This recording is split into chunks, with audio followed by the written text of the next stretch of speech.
Today on CTV News at 5, on track to create more childcare spaces locally. The reason why the region of Waterloo says it may not meet demand. Plus, why more pet owners are turning to pet pantries and how a local Humane Society is trying to help. And creating Christmas porch plants, how to get crafty this holiday season in today's Get Growing. CTV News at 5 starts right now.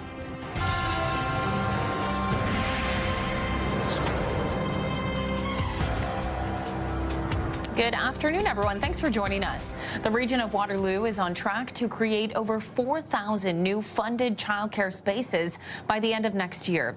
But even so, the region says it's still not enough to keep up with demand.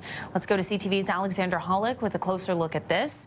Alexandra, what can you tell us about the wait list for childcare here in the region? It keeps growing, Leanne. When the region first set out to meet this target with the start of the national $10 a day childcare program back in 2022, there were around 5,000 children on the wait list. But now the region says there are over 14,000. And that's attributed to childcare becoming more affordable through this program.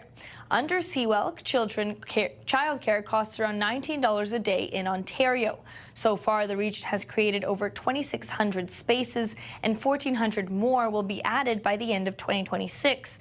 To ensure families can access the care, the region identified 13 priority neighborhoods where more spaces are needed.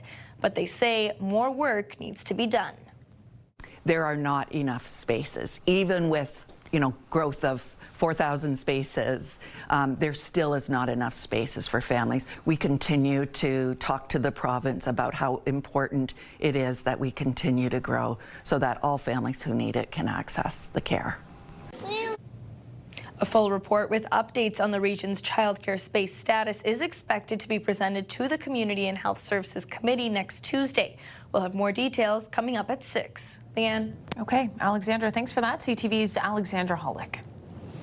Waterloo Regional Police are reminding drivers not to get behind the wheel under the influence. The warning comes after officers say they saw a spike in impaired driving over the weekend.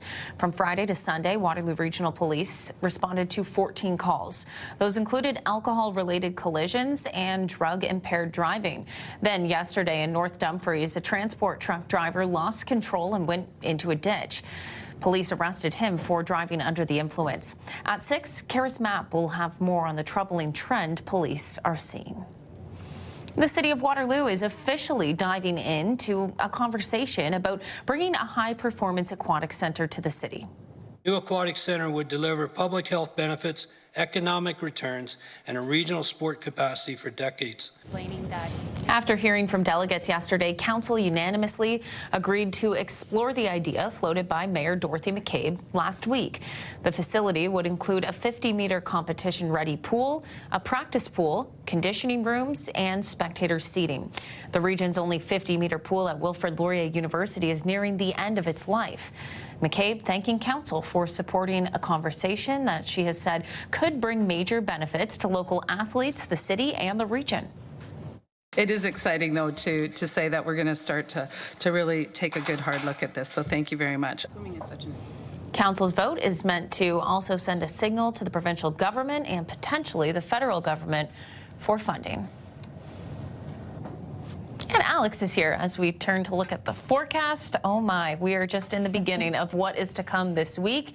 We're starting to see the messier conditions take over outside. You might notice that rainfall coming down, especially this afternoon. Well, that rain expected to switch over to snow, and that's the big talk about. Messy mix. Especially as those temperatures continue to drop as well. So starting with a few warnings that we are seeing this hour. So that snow squall watch, that is the areas in the yellow. So Waterloo Region, Stratford, really several areas along the shores of Lake Huron, southern Georgian Bay. Snow squalls possible Thursday morning right through until Saturday, possibly. In some areas, potentially could see 30 to 50 centimeters of snow. So when it comes to travel, it could be hazardous at times, and strong winds as well.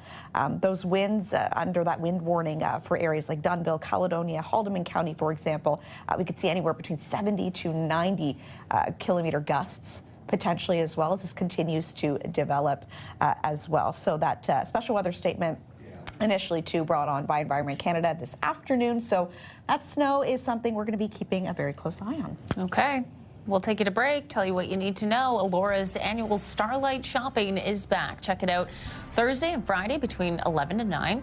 Support local while also seeing the Christmas market and getting into the festive spirit. And Alex, you mentioned that wet weather is arriving in Waterloo Region, but we take a live look from Victoria Park. Still looks quite festive. Yeah, still festive, even though we're seeing a little bit of rain today, but it'll feel even more festive when we see that snowfall a little bit later in the week. We're going to have more in your full forecast coming up.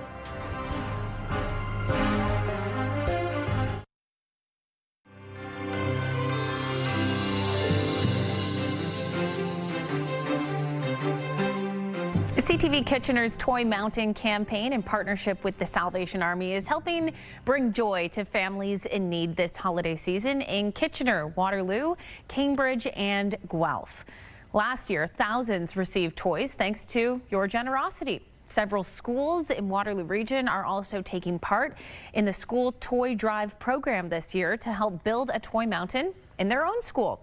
Students are encouraged to collect new unwrapped toys and build a mountain of their own. Now, participating classrooms received a school toy drive activity box just like this one right here, filled with lesson plans, kindness cards, and of course, activities for the classroom. Now, we are also going to be visiting some of these schools throughout the campaign to talk about the impact that they're making in their own community. So a big thank you to the schools, staff, and of course, students who are participating this year. Yeah, and if you didn't get a chance to donate, you still can do so by collecting toys with your classroom or friends or family like this one and donating to our Toy Mountain campaign. You can find out more ways to donate on our website, ctvnewskitchener.ca.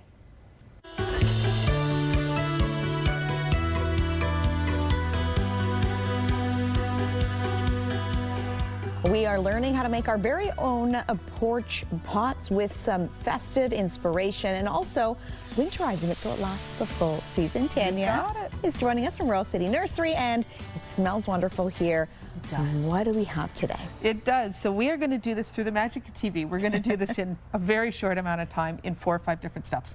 First thing you need to do is start with your ingredients. So I've got the ingredients sitting in front of us. So yeah, the one beside you. Here. This is called the balsam fir. So if we lift that up, one of the reasons we like balsam fir or noble fir, either one, is because it's nice and stiff. So it stands straight up. So this is going to form part of our middle, and it's also going to form a little bit of the tips too. Next to that, we've got some western cedar. These are beautiful. Love these. And I like the western cedar because of the drape. Yes. Right, so this is a really good one to use around the edge. And it's also a beautiful filler for the middle too. Right. A little hard to use in the top just because it's so floppy, but if you want a natural look, go for it. Perfect. We have some Ontario white pine, and this one is Really structure in the middle. Yeah, I was going to say, these ones on the end seem a bit more structured. Yes, yes, you got it. Love this one because it is fairly flexible and because it's also a little bit more transparent. Right. Right, so you can look through it and still have something for bulk. Now the beautiful one, this is one of my favorites for our middle. This is boxwood. So super stiff, we can see it, but it's also fairly wide, so it's a really good filler. And then once we're done all of that, we're going to add the pièce de résistance. The fun part. Yep. So whether I've got some manola balls, you could add pine cones, you can do berries. We're going to put in some magnolia. Love, love, love the magnolia. This one is not native to here, unfortunately, but love this one because on the back, if you feel that, it's kind of like bunny ears. Wow, it is. Holy smokes. And then the last thing we're going to add in is some lit twigs. So that these ones are wired, so you can use them year to year. Now they're done to look like birch, but they're indoor, outdoor. Yeah, so we're ready.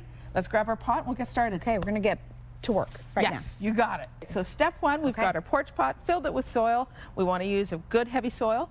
We've sunk our birch poles in, and then I'm going to get you to add some white pine. Perfect. And we're cutting these, so they're going to fit on a 45-degree angle. So white pine and BC cedar goes around the edge. Just like this? Got it. Shove her in there. Okay, don't be shy. Awesome. Awesome. And we'll get you to do the second one. Okay.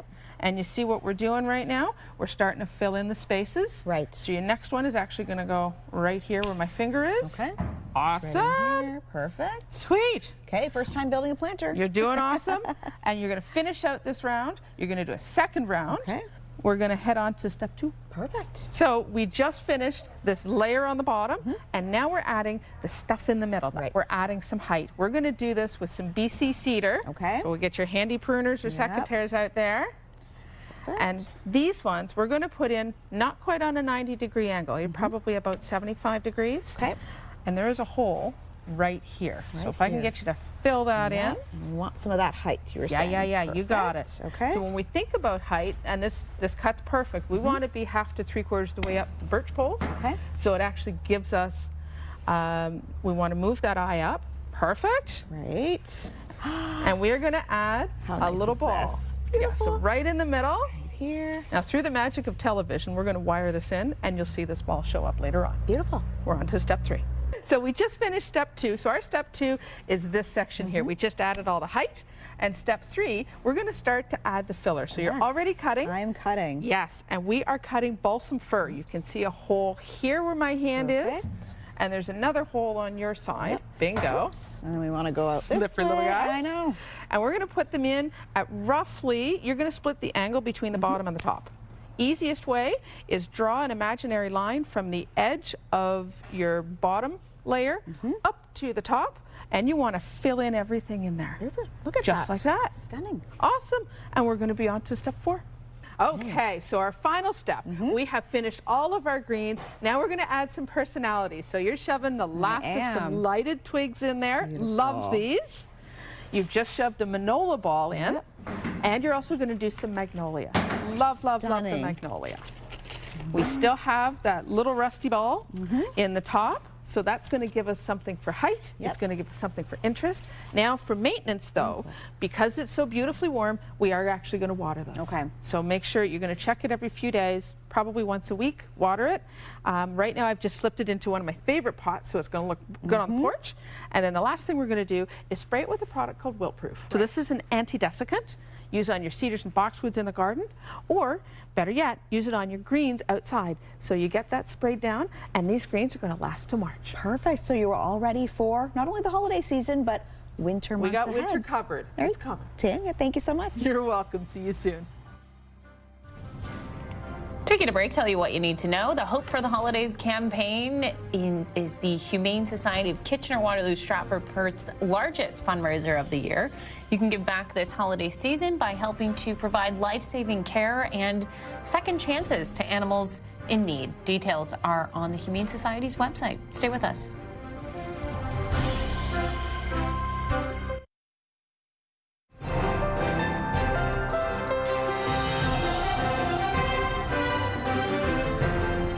Alex is in the Weather Center. And Alex, there's lots to get to when we're talking about this forecast this week and what is to come here in Waterloo Region. Yeah, we're starting off with wet weather. You may have noticed some heavy showers outside.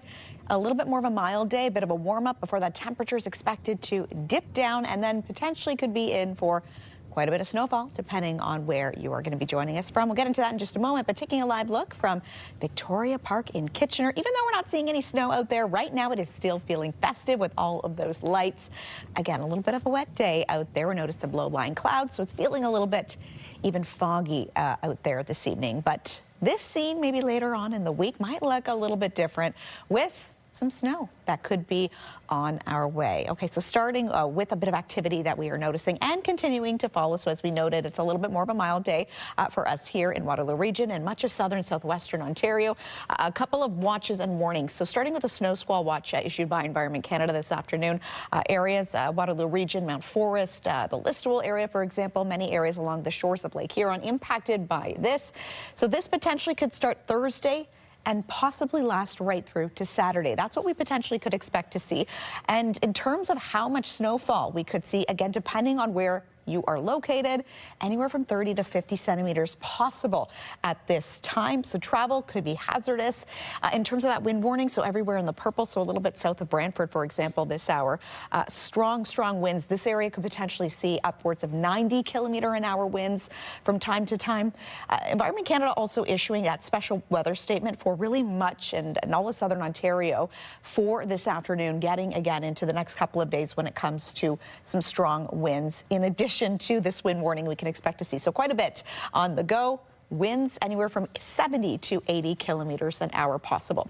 Our system at this point, around 5 o'clock by Thursday, reading about 10 centimeters of snow for us here in Kitchener-Waterloo. At this point, again, that could change, though, getting closer to the end of the week. Possibly 10 centimeters in Owen Sound, 6 centimeters in Guelph and Shelburne. So a system we're definitely going to be keeping a close eye on. But before we get to that snowfall, we're going to get through a little bit more of wet weather as we get into the rest of your evening and then really into the overnight hours. So even 1 a.m. getting into tomorrow, we potentially could see a little bit more. So you want to hang on to that umbrella getting into your day Wednesday. And again, it's really not until later Wednesday, if not Thursday, right through to Saturday. That's potentially when we could see a bit of those snow squall, that flurry activity, and that accumulation in terms of that white stuff. So it's going to feel more and more like winter as the week goes on. Some areas could see a little bit more snow, Barrie, Orillia, north of Peterborough, possible as well. Temperature-wise, right now we're sitting at 5 degrees here in Kitchener-Waterloo, 7 in Goderich, 8 in London this hour. Overnight expected to dip down to 7. That 40% chance of showers and drizzle expected to stick with us into those hours. And then tomorrow,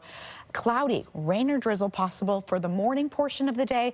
And then that could change again to flurries, as we just saw in the future cast there by the afternoon. So it's still about a 40% chance we're noticing at this point. We are above seasonal too for this time of year. 9 degrees is definitely warmer than the usual 3 for this time of year. And that sun setting 4:50 now officially in the afternoon. Over the next several days, we might not see that sunshine making an appearance for those flurries, as we saw, expected to start for your Thursday. And that's when we're also going to notice that temperature dropping back to the single digits and even getting into the overnight -2 and -5 for your Thursday and Friday. So a system we're going to be keeping a very close eye on. Leanne. Certainly, Alex. Thanks very much.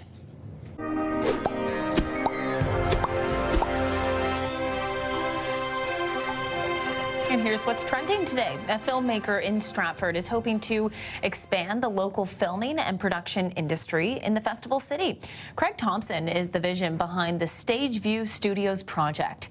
He plans to build the city's first large professional production studio to draw in film productions while also helping local creators. Right now, we're in the creative economy, and we're in an era where there's a lot of niche content. And I really believe that the future is in content that's produced by unique communities in different parts of the world. The Stage View is still in the planning phase. Thompson says they hope to start construction next year. Still ahead on CTV News at 5, seeking assistance for our four-legged friends. Why more pet owners are turning to pet pantries, and how the Kitchener-Waterloo Stratford Perth Humane Society aims to help. And here's what you need to know. You can take in some OHL action Friday at the Odd in Kitchener. The Rangers taking on the Niagara Ice Dogs. Tickets are available online or at the box office. It's time to build a toy mountain. Make this holiday season merry for so many kids. Bring new unwrapped toys to your local Canadian Tire. All in support of the Salvation Army. We'll be collecting donations from November 19th to December 24th. With all donations helping families right here in our community. Toy Mountain, supported by the Core Group, Goman's Appliances, and the Crack Specialists. Let's make this the best toy mountain ever. Visit ctvkitchener.ca for more ways to donate. In tonight's Digital Dive, a big honor for a pair of players on the Wilfrid Laurier Golden Hawks football team. For the 3rd year in a row, Laurier's head coach received the honor, while a Laurier receiver celebrated for his storybook career. You can read more about what they were recognized for. Our web team has all the details, ctvnewskitchener.ca.